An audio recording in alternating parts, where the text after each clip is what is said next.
La battle, c'est 45 secondes pour défier son challenger et convaincre le jury pour accéder à la finale. La première Happy Battle a attiré une centaine de danseurs.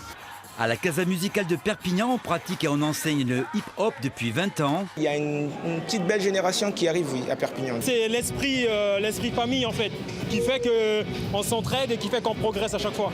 Perpignan est devenu aujourd'hui un spot incontournable pour les danseurs de hip-hop, de quoi impressionner le jury.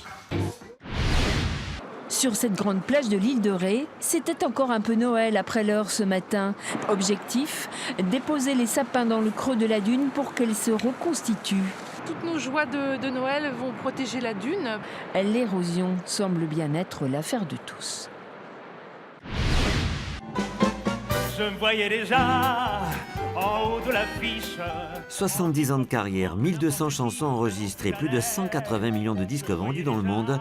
Pas facile de résumer la carrière phénoménale de Charles Aznavour. On a voulu vraiment faire un spectacle beaucoup plus comédie musicale. Emmenez-moi au bout de la terre. C'est sur le plateau Beaubourg, à l'époque un vaste parking entouré d'immeubles insalubres, que Georges Pompidou va décider d'implanter un musée d'art contemporain.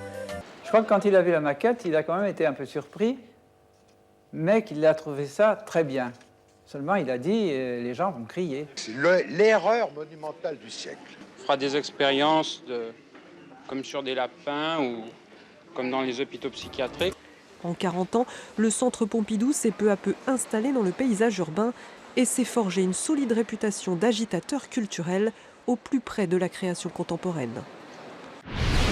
Dans ce salon, on y trouve des figurines, trains électriques, maquettes, poupons et surtout une large gamme de voitures miniatures.